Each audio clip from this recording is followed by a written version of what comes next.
Hello, I am Tyler Linder, and this is my Lab 3 for Physics 2212 for summer 2021. And the title of this lab is Magnetic Field of a Bar Magnet. So to introduce this presentation, the purpose of it is to calculate the distance dependence of a magnetic field by a bar magnet. It will be compared to measurements of distance dependencies predicted by the equations for the on-off axis magnetic fields from the Biot-Savart law to show electrical fields interact with other objects and relate to distance. The fundamental physical properties of this lab are the Biot-Savart law, distance dependence, magnetic field of a dipole, and superposition. The experiment consists of calibrating your phone's built-in magnetometer, measure the distance from the magnet on axis to find the certain magnetic fields, record the distances, and solve for mu. Here is my experimental data from doing the experiment. For each charge, we calculated the magnetic field of the charges, which came out in microteslas. And then for each of those charges, we calculated the distances.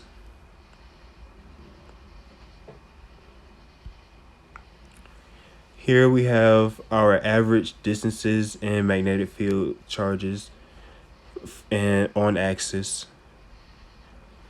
The left shows our average results and the right shows our graphical data for the same data from the chart on the side. Next up, we have our magnetic field off-axis data. The average distance from this data was 0.252 meters, and the average magnetic field vector consists of negative 2.4 times 10 to the 5, negative 5 for x, and then 3.84 times 10 to the negative 5 for the y, and 2.97 times 10 to the negative 5 for the z in Teslas. Below this is our chart for consisting of my data for the off-axis fields.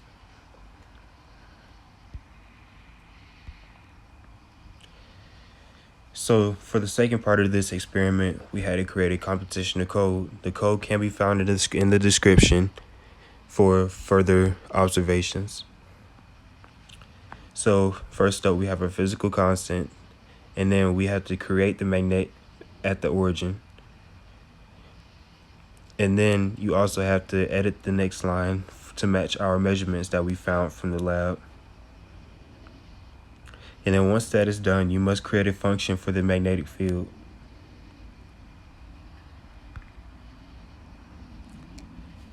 After that, we have to make a code for our on-axis.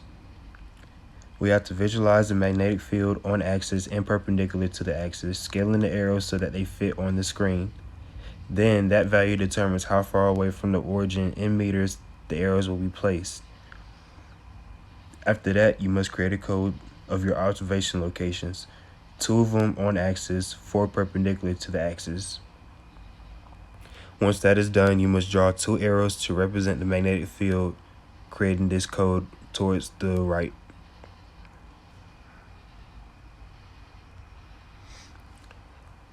Once that is done, you can move on to the off-axis code. The off-axis code consists of visualizing magnetic field 45 degrees off-axis. You must have the average of the perpendicular from your experiment. This must match your measurements from the experiment.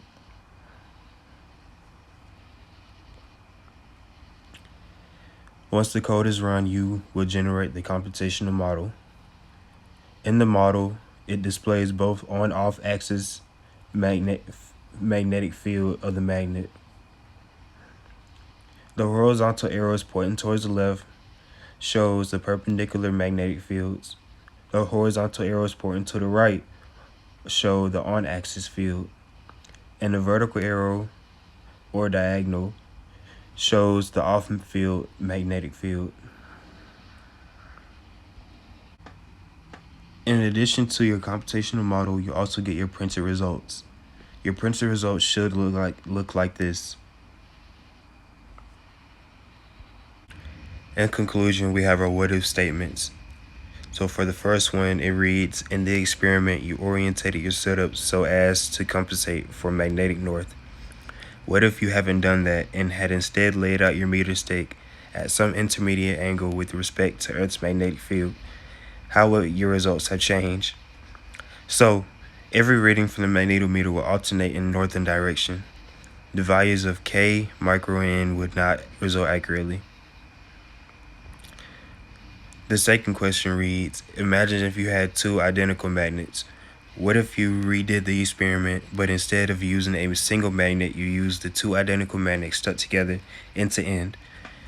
How would you expect your measurements to differ? So for that, the direction of the magnetic field would not change. The length of the magnet is minimal. The magnitude of the magnetic field would be twice its size.